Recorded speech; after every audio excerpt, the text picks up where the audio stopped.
life, the bright lights, the type the crowd likes. Where you at, ballers? Ladies love me and men, they wanna be me, they pay to come see me. Where you at, ballers?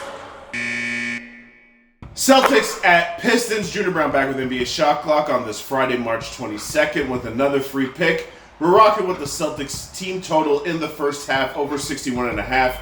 Just get right down to business. I don't feel comfortable laying 13.5 points on the road here. Obviously, the Celtics are on a whole different level, but you got to be careful with the Pistons because even though they only have 12 wins, in terms of covering spreads, they're 34-34. And I just don't feel comfortable laying 13.5 points with a team that covers 50% of their spreads. That being said, this is what you can rely on in this game. The Celtics offense. The Celtics average 63 points per first half. This total is 61.5. And that's both home and away. They average 63 points per first half. Since the All-Star break, the Celtics' first half offensive rating on the road has been insane. 133 per 100 possessions, which is a number that's so high it doesn't even really make sense. The Pistons, on the flip side, have been a minus 12 at home in the first half. So I'm going by the trends. I'm going by the fact that since the beginning of the season until now, the Celtics have been the best first half team both home and away. It is the most consistent thing about their team, which is why their margin of victory is usually so high. I just don't like laying 13.5 points when I don't know who's going to play because it does appear a couple of the Celtics starters are going to sit out. So give me the Celtics first half team total over 61.5. Let's cash yet another ticket, y'all. Thunder at Raptors, early card special, a top lean under 229. This is the second matchup of the year between these two teams. The first one in Oklahoma City did go over 237.5, but it went over in double overtime. That game in regulation was 110 all at a 220 point, 17.5 points under, and backdoored egregiously. Books saw that, and they're moving the line down to 230, suggesting an under tonight. Oklahoma City has the 7th defensive rating in the league, and Toronto, without all their players, after trades, after RJ Barrett's brother unfortunately passed, and moving principal pieces around, are not scoring the ball. Toronto is averaging 101.2 points per game in their last 5 home games. They just don't have shot makers on this roster. Buy the under tonight at 229. A top lean, let's dominate. Pelicans at Heat. Junior Browne back with NBA Shot Clock on this Friday, March 22nd with another free pick. Rocking with the Heat minus 3.5. I gave y'all the Pelicans last night. That did not come through. Everything that could go wrong for the Pelicans went wrong. I mean, the Orlando Magic make the fewest amount of threes in the league. They make 11 a game. They proceed to make 9 in the first half. The Pelicans only made like 6 in the entire game. Zion Williamson made 8 shots. He also had 8 turnovers. And as if all that wasn't bad enough, Brandon Ingram might be gone for the season after you've seen his knee buckle. The best case scenario is that he's probably going to be out a couple weeks. So you've got a Pelicans team that's going to be coming into this situation kind of deflated. There's no way that they're going to be in the best of spirits, not until Brandon Ingram's MRI comes back and they know what their playoff future is. On the flip side, Miami's getting Bam Adebayo back. I heard Bam on Wednesday after the game against Cleveland say he only missed the game for maintenance. He had the little tightness in his back and he wanted to be ready for Friday. Why did he want to be ready for Friday?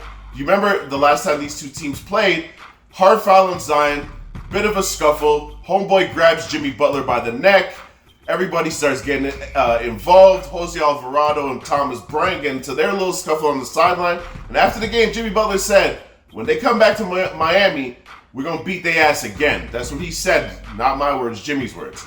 And I believe you, Jimmy. I believe you. Give me Miami, rest advantage, with motivation, against a deflated Pelicans team in a tough back-to-back spot with travel.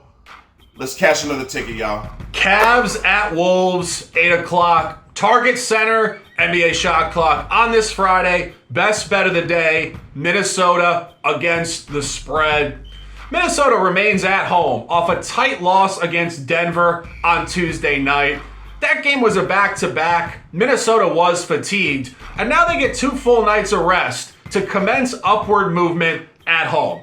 To the surprise of myself and probably you guys, Minnesota, historically a very good home team, is 0-6 last 6 against the spread at home, all against the Western Conference. This team returns to where they have performed great this year against the East at home, 6-3 against the spread, with very specific covers against Miami, Boston, Philadelphia, and New York. Cleveland's in a tough spot tonight. Cleveland just played Miami at home. They travel to Miami after this game to play the Heat again. Conference rivalry in between. You go to an angry Minnesota team. Cleveland did start this campaign scorching hot at the West. 6-1 ATS. Key point, most of the bottom feeders in the West. Only non-cover in that sample at Oklahoma City, a team graded very similarly to Minnesota. Cleveland's remaining road games at the West: Minnesota, Denver, Utah, Phoenix, Lakers, and Clippers, the brunt of their schedule. That 6-1 metric is very fraudulent. This is a revenge game. Minnesota did take a loss in Cleveland in overtime on March 8th. Another back-to-back for Minnesota where they just didn't have the legs late and they couldn't shoot the 3-ball. On that given day, Minnesota shot 8 for 30 from the 3-point line, far below their season average. Now the line is moving with heavy strength towards Minnesota. They're off a loss. It's a revenge game. It's a great spot on this beautiful Friday. It is the best bet. Minnesota against the spread. Let's cash this ticket. Grizzlies at Spurs. Junior Browne back with NBA Shot Clock on this Friday, March 22nd with another free pick. This one is just a lean. It's the under 217.5 in the Spurs-Grizzlies game. The spread is -6 San Antonio, which, I mean, it kind of makes sense because San Antonio is playing a little bit better. But the Spurs are 0-2 against the Grizzlies this season, and they've lost by an average of 10 points per game in those two matchups. They haven't played in a couple of months, and during that span, San Antonio has gotten a little bit better. So maybe that makes sense, but I do not live in a world where I'm willing to lay 6 points with San Antonio, and 6 is not enough for me to take the points with the Grizzlies either. However, 217.5 is a lot of points, especially the way that this San Antonio offense has looked against the Grizzlies. San Antonio is averaging 105 points per 100 possessions against the Grizzlies this season. Just for context and how horrendous that is, the Grizzlies are the worst offense in the NBA, and they average 107.8, I believe, points per 100 possessions. So the San Antonio offense has been even worse than the worst offense in the league when playing the Grizzlies. Now, I'm not saying that's going to be the case in this game because, again, San Antonio has shown improvement. But I've mentioned this before. The Grizzlies, despite all of these injuries, and they've had by far the most injuries in the league, are still a top 10 defense somehow, which means that this is a system thing. It's implemented. It doesn't matter who's in there. They have a system of defense that works. And I think that against San Antonio, you're asking the Spurs to do a lot to get over this 217.5 total because it ain't going to be the Grizzlies who average 103 points per game for the last 2 months. So all of those things being said, a strong lean to the under 217.5. Let's cash another ticket, y'all. Clippers at Blazers, 10 o'clock. Moda Center, Portland, Oregon. A top lean in this game on NBA Shot Clock as we bring you guys a top lean for every game. Take the Clippers at -13. This is the fourth matchup of the year between these two Western Conference opponents. Two words we love: data abundant. The Clippers are 3-0 straight up and 2-1 ATS. The non-cover coming in a funky environment at home on December 11th, where Portland shot 19 for 40 from the 3-point line with a depleted roster in what we would call a star removal game. Throw that game out. The Clippers have covered a 9.5 at home and a -11.5 on the previous game on March 20th in Portland. This is back-to-back games, which theoretically might lean towards Portland. I don't think so. Books are telling us a heavier story than they were in the previous one, suggesting revenge is not coming and the Clippers will win this game by 15 points roughly. Portland is on the front end of a back-to-back, which theoretically would be a better spot. Less fatigue, not for this Portland team this year. Portland is 4-8 ATS on the front end of a back-to-back, and they're 9-3 ATS on the second leg of a back-to-back. It's purely psychology, and this team clearly reserves energy to play better night two, and they do get a huge matchup against Denver tomorrow night. The Clippers need games. The Clippers are 3.5 back of the 3 seed in a very competitive position, and they are 1 game ahead of the Pelicans for the 4 seed. They don't want to go on the road to New Orleans in the playoffs. They will come out with emphasis, even against bottom feeders who they've already beaten 3 times this year. Buy the Clippers at -13, and let's cash this ticket. Pacers at Warriors. Junior Brown back with NBA Shot Clock on this Friday, March 22nd with another free pick. And we're rocking with the Pacers +4.5.